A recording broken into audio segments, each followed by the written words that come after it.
Cette fille a été kidnappée enfant puis élevée par des singes. La voici 30 ans plus tard. Juste avant, pensez à laisser un petit pouce bleu, à vous abonner à la chaîne et à activer les notifications en cliquant sur la petite cloche pour être au courant des sorties des prochaines vidéos.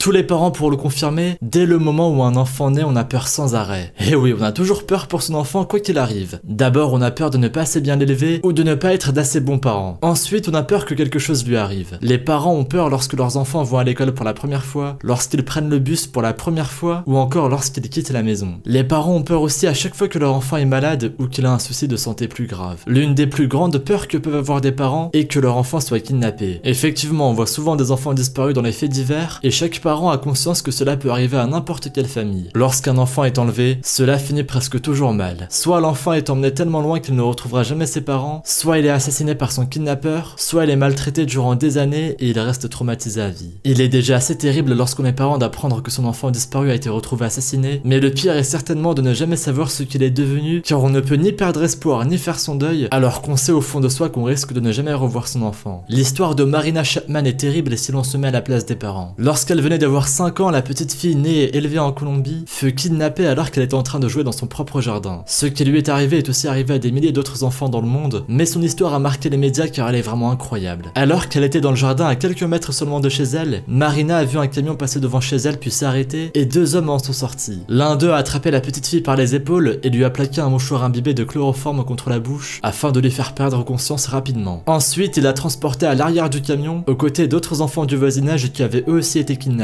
Lorsque Marina a repris connaissance, elle était perchée sur l'épaule d'un homme qui marchait, aux côtés d'autres hommes au beau milieu de la jungle. Elle n'avait aucune idée du temps qui s'était écoulé depuis qu'elle avait été enlevée, et elle ne savait absolument pas où elle se trouvait. À un moment, l'un des hommes a crié quelque chose que la fillette n'a pas compris, puis tout le groupe s'est mis à courir à l'air affolé. L'homme qui portait Marina a laissé tomber la fillette au sol, comme s'il s'agissait d'un objet ou d'un sac, et il s'est enfui sans se retourner. La pauvre petite fille est restée seule au beau milieu de la jungle hostile, alors que la nuit commençait à tomber. Marina avait toujours espoir que le groupe revienne la chercher, donc elle a décidé de ne pas bouger afin qu'il puisse la retrouver plus facilement. Quand la nuit était déjà bien avancée, elle a creusé un trou dans le sol pour pouvoir s'y blottir et elle s'est finalement endormie. Le lendemain matin, Marina a été réveillée par le soleil. Lorsqu'elle a ouvert les yeux, elle a vu qu'elle était entourée de singes. Ceux-ci étaient très curieux. Ils la regardaient avec des yeux ronds, comme s'ils n'avaient pas l'habitude de voir une enfant. Et ils ne cessaient de la toucher et de jouer avec ses cheveux. Au bout d'un moment, ils ont fini par partir et la petite fille s'est retrouvée à nouveau toute seule. Elle a continué à attendre son ravisseur, mais elle voyait bien que personne ne venait et elle commençait à avoir très soif et très faim. La petite fille a commencé à crier très fort en espérant qu'un promeneur ou même l'un de ses ravisseurs pourrait l'entendre, mais personne ne venait. Elle était affamée, terrifiée, et à 5 ans à peine, on imagine facilement son incompréhension. Lorsqu'elle fut trop fatiguée pour continuer à crier, Marina s'est mise à regarder les singes autour d'elle. Ceux-ci jouaient dans les arbres et cherchaient de la nourriture. La fillette a eu l'idée de les suivre afin de trouver elle aussi à manger. Mais les singes l'ignoraient et elle ne savait pas du tout où chercher. Au bout d'un long moment, elle est tombée sur des fruits qu'elle ne connaissait pas et qui lui paraissaient mangeables. Elle en a donc avalé autant qu'elle pouvait. Mais peu après, la petite fille a commencé à se sentir mal et à avoir des crampes dans l'estomac. C'était tellement douloureux qu'elle a fini par tomber au sol et elle y est restée immobile sans parvenir à se relever. C'est à ce moment-là qu'un singe qui avait l'air âgé est venu tourner autour d'elle. Marina avait peur. Elle ne savait pas s'il avait l'intention de la tuer, mais au contraire, le singe l'a prise dans ses bras et l'a emmenée au bord d'un ruisseau pour qu'elle boive. Après quelques gorgées, la fillette a vomi et elle s'est tout de suite sentie mieux. Elle a regardé le singe dans les yeux et elle a su qu'il n'avait aucune intention de lui faire du mal. Marina lui était très reconnaissante de lui avoir sauvé la vie et elle a décidé d'appeler ce singe grand-père. À partir de ce moment-là, elle fut totalement acceptée par le groupe de singes. Ceux-ci l'ont prise sous leur aile et lui ont montré comment se déplacer dans les arbres et chercher à manger. Marina a appris à grimper aux arbres et à imiter leurs cris pour communiquer avec eux. Au fil du temps, elle a complètement oublié le langage humain, mais elle continue à espérer qu'un jour, elle pourrait revenir vivre parmi les humains. À l'âge de 10 ans, elle se promenait dans la jungle lorsqu'elle tomba sur un groupe de chasseurs. Elle s'est précipitée vers eux et ceux-ci ont accepté de l'emmener en ville. Sauf qu'une fois en ville, ils l'ont vendue à une maison close où elle fut forcée de faire le ménage et où elle était physiquement maltraitée. Lorsqu'elle réussit enfin à s'enfuir, Marina a vécu un moment dans la rue avec d'autres enfants qui étaient orphelins ou qui avaient fugué. Ces enfants lui apprirent à parler et lorsqu'elle eut atteint l'âge qu'il fallait pour avoir le droit de travailler, Marina trouva un travail en tant que domestique. Elle fut envoyée dans une famille anglaise à Bradford qui fut extrêmement gentille avec elle. Et c'est en Angleterre que Marina rencontra John Chapman, avec qui elle se maria 6 mois plus tard. Depuis, elle a fondé une famille avec John Chapman et elle a maintenant des enfants. Marina est enfin heureuse, mais malheureusement, elle n'a jamais pu retrouver ses parents et elle ne les reverra probablement jamais.